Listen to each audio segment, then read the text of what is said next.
আর অধীর তুই কি নামাজ পড়বি নাকি আগামী দিনে? তোর আবার এত তোর জোর বাবরি মসজিদ হচ্ছে না কেন, তার জবাব দিতে হবে তোকে।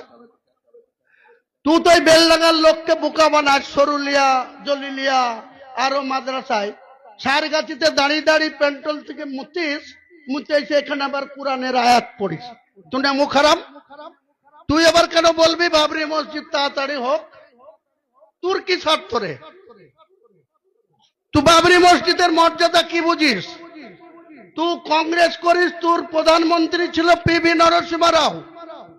এই যে মুখ্যমন্ত্রী তিনি কেন্দ্রের ওই পিভি নরসিংহ রাওর মন্ত্রিসভায় কেন্দ্রের প্রতিমন্ত্রী ছিল ক্রীড়া দপ্তরের। তখন তোরা কথা বলেছিলি?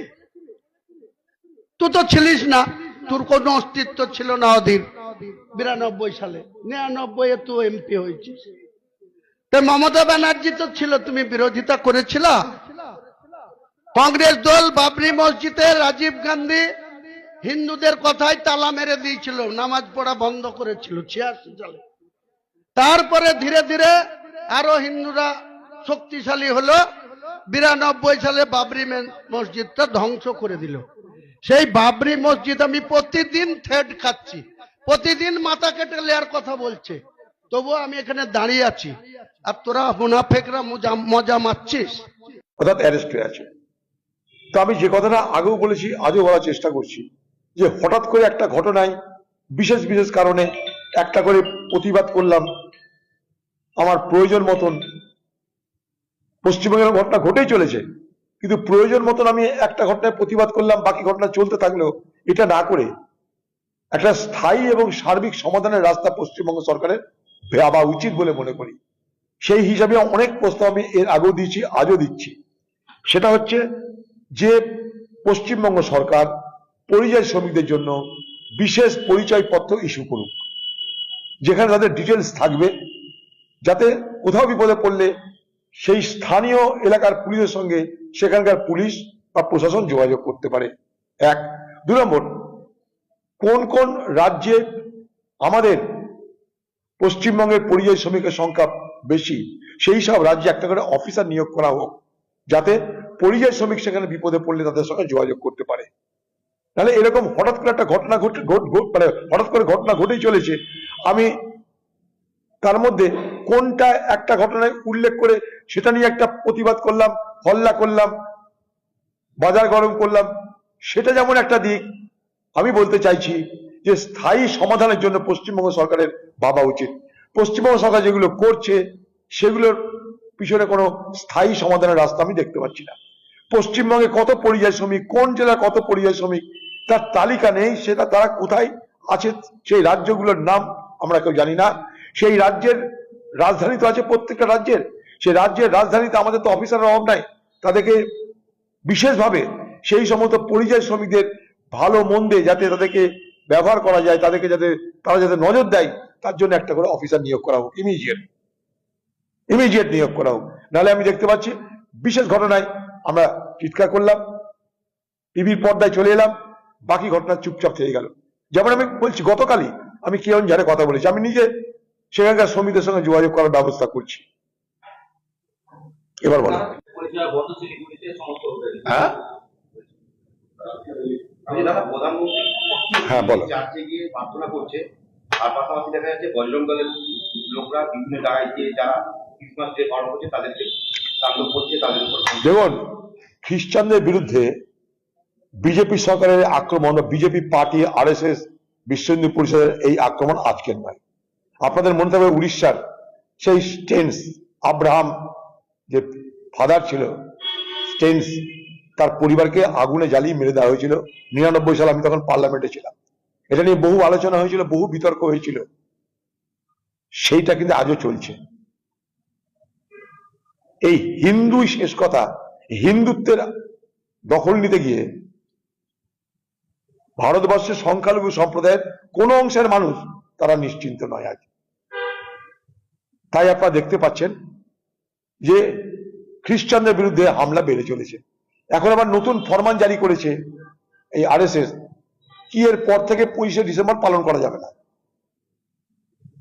এই যে আরএসএস, বিশ্ব হিন্দু পরিষদের যে সমস্ত বজরং দল ফল আছে, তারা তো এখনই ঘোষণা করেছে যে কেন 25শে ডিসেম্বর পালন করা হবে। তাহলে 25শে ডিসেম্বর তোমরা বলছো পালন করা হবে না, আর তোমার প্রাইম মিনিস্টার বলছে পালন করা হবে, কোন দিকে যাবে মানুষ? ধর্ম পরিবর্তনের নামে আরেক অত্যাচার নেমে আসছে খ্রিস্টানদের বিরুদ্ধে। উত্তর পূর্বের খ্রিস্টানরা তার জন্য বারবার করে ভারত সরকারের যে প্রতিবাদ জানিয়েছে। বড় অদ্ভুত ব্যাপার, এ ভারতবর্ষে হিন্দু ছাড়া আর কারোর অধিকার নেই এটা প্রমাণ করতে চাইছে এরা। ভ্যালেন্টাইন ডে পালন করা যাবে না। বোম্বের সমুদ্র তীরবর্তীতে সমুদ্রের তীরে দেখেছেন যুবক যুবতীরা, তাদের জীবন আছে, তাদের একটা ভাবনা আছে, তাদের বয়স আছে, তাদের উপরে হামলা আরম্ভ করে দিল। কি না, কিভাবে তোমাদের চলতে হবে, সমাজে কে কিভাবে চলবে, তার জন্য তারা কি পুলিশ? বজরঙ্গের লোকরা কি পুলিশ, মরাল পুলিশ? কি করে চলতে ওরা ঠিক করবে?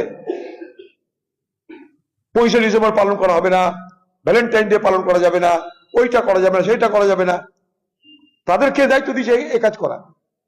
খ্রিস্টানদের বিরুদ্ধে হামলা হচ্ছে একদিকে, আর আরেকদিকে প্রধানমন্ত্রী গিয়ে খ্রিস্টানদের কাছে আশীর্বাদ চাইছে, তাদের কাছে ভাষণ দিচ্ছে। কারণ ইউরোপ, আমেরিকা এগুলো সব খ্রিস্টান দেশ, এখানকার ধর্মটা মূলত খ্রিস্টান, খ্রিস্ট ধর্ম। তাদের কাছে নিজেকে ভালো রাখার চেষ্টা করছে। ঠিক যেভাবে এখানে মুসলমানদের উপরে যা হচ্ছে হোক, আরব দুনিয়া গিয়ে ম্যানেজ করো, এই তো লাইন।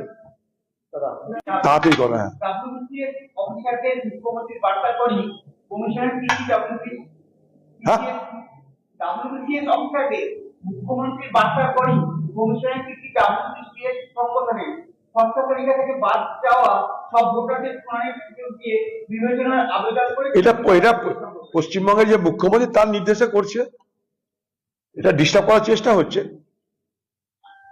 পশ্চিমবঙ্গের মুখ্যমন্ত্রীর নির্দেশে রয়েছে, বিজেপি টিএমসি পার্টির নির্দেশে এগুলো হচ্ছে। কারণ পশ্চিমবঙ্গে বিএলও, বিডিও, এসডিও তারা সব সরকারি দলের লোক, তাই তিনি মুখ্যমন্ত্রী ওপেন বলছে আমি বিডিওদের পাশে আছি। মানে এটাই বলছে তোমরা যেমন করে কারচুপি করেছো, যেমন করে তোমরা ভোটের সময় লুট করো, এবারও তোমরা করবে, কোনো চিন্তা না, আমি তোমাদের সঙ্গে আছি। আমরা আবার বলছি কংগ্রেসের পক্ষ থেকে, রাহুল গান্ধীর নির্দেশ মেনে বলছি, বৈধ ভোটারের কোনোভাবেই ভোটের অধিকার থেকে বঞ্চিত করা যাবে না। তার জন্য আমরা শেষ পর্যন্ত লড়বো, যেখানে যতটা আমাদের যা আছে তাই দিয়ে আমরা তার মোকাবেলা করবো। দাদা, তো সেখানে 15 কোটি টাকা সরকারি টাকা বরাদ্দ করা হয়েছে। প্রশ্ন তুলেছেন বিরোধী দলনেতা শুভেন্দু অধিকারী। তিনি বলছেন যে গঙ্গাসাগরের ক্ষেত্রে কেন এরকম উদ্যোগ নয় রাজ্য সরকারের। অন্যদিকে বাবরি মসজিদ মুসলিম দর্শনের মধ্যে দিয়ে কি রাজনৈতিক প্রেক্ষাপটে देखिए दोनों पार्टी की ओर से বাংলা দুই দলের পক্ষ থেকেই নির্বাচনে সাম্প্রদায়িক বিভাজনের গল্প শুরু হয়ে গেছে, মিলেমিশে হচ্ছে এগুলো। তোমরা হিন্দুর কথা বলো, আমরা মুসলমানের কথা বলি, তোমরা হিন্দুর মাসিয়া সাজো, আমি মুসলমানের মাসিয়া সাজি, এই তো গল্প। কিন্তু মুসলমানের মাসিয়া যায় যে হয়েছেন বাংলায়, তারা বলে মুসলমানের কি হয়েছে সেটা মুসলমান দেখুক।